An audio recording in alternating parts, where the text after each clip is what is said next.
Donc, le lien pour télécharger mes fichiers, mais vu que c'est un travail personnel, c'est quand même bien que... Oui, vu que c'est vous qui avez fait le dessin de départ, c'est quand même bien de continuer avec le vôtre si vous avez l'occasion, mais voilà.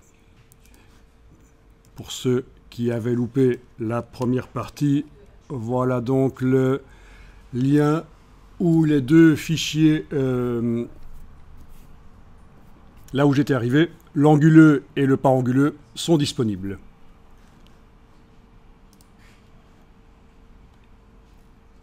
C'est évidemment un I majuscule ici. Est-il besoin de le dire? Donc, j'ouvre les fichiers dans Illustrator.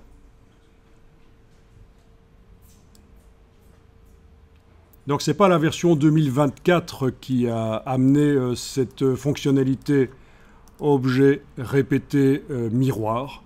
Ça existait avant. Ça doit dater de la 2022, je pense.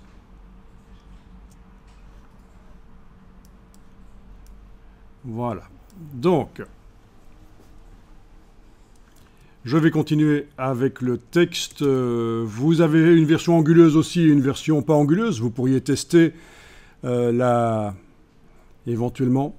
Mais ça va pas être évident là. Il vaut mieux qu'on ne teste pas dans un premier temps. Là, je pense que ça va être un peu trop complexe de faire le mix entre les deux. On le fera plus tard. Quand on aura décomposé, quand on sera sorti de ces systèmes de symétrie dynamique, ce sera plus simple.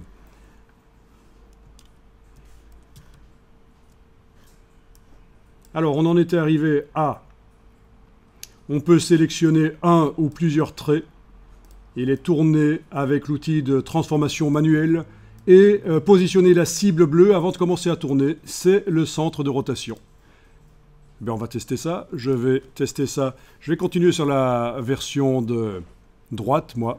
Donc la version de gauche anguleuse, finalement, c'est pas celle avec laquelle je continue. Il faut donc que j'arrive à entrer avec la flèche noire en cliquant sur un trait. Commande Y sur le Mac, CTRL Y sur le PC. Il faut que j'arrive à sélectionner...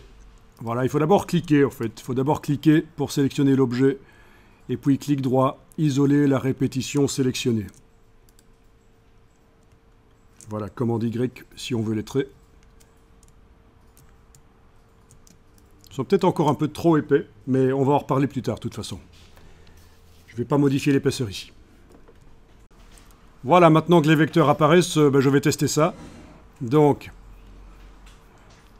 avec la flèche noire, parce qu'on n'a pas affaire à un groupe, donc on peut activer. Si j'avais affaire à un groupe, j'utiliserais la flèche blanche plus pour sélectionner l'entièreté d'objets sans que les autres se sélectionnent. Mais la flèche noire, ça marche. Et donc, je vous rappelle qu'on a désactivé le système de cadre de sélection et qu'on fait apparaître le cadre donc, de transformation manuelle quand on le souhaite avec l'outil de transformation manuelle ici, qui n'apparaît, je vous rappelle encore une fois, que quand on a demandé ici, la palette des outils avancée. Et donc voilà, transformation manuelle, vous avez cette cible bleue, c'est le centre de rotation. Donc je peux dire par exemple, tiens, je vais le positionner ici. Et donc quand je vais à l'extrémité, que je me mets en dehors du cadre et que je tourne, la partie du bas, c'est le pivot. Voilà. Avec la touche commande du Mac, CTRL du PC, je vais aller activer un autre trait. Je suis en transformation manuelle. Je vais dire que le centre de rotation va être là. Et voilà, je tourne. Je vais faire la même chose pour en bas. Donc je ne vais pas activer la flèche noire. Vous voyez, j'utilise le raccourci, la touche commande sur le Mac ou CTRL sur le PC. J'active ici la forme, je lâche, je suis avec l'outil de transformation manuelle, je décide où je mets la cible bleue, par où ça va tourner. Et voilà. Voilà, il faut faire des tests. Je peux bouger aussi avec l'outil de transformation manuelle, rien ne m'interdit de bouger.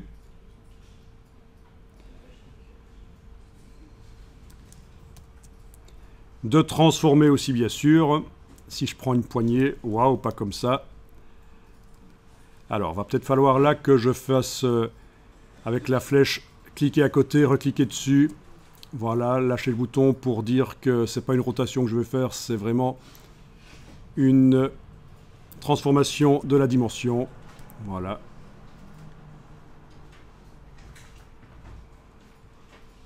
Ok. Donc ça, c'était cette partie-ci. Et ça a peut-être été une découverte pour certains qu'on pouvait modifier avant de tourner. On pouvait modifier le centre de rotation. Très intéressant si vous voulez modifier une articulation, un bras ou des choses comme ça. Bien sûr, vous allez positionner la petite cible bleue à l'endroit où ça doit être le centre de rotation. Bon, je vais enregistrer le fichier. Même si, en enregistrant à chaque fois sous un nom différent, ça me sort de la symétrie. Ça vaut la peine. Voilà. Commande Y. Voilà.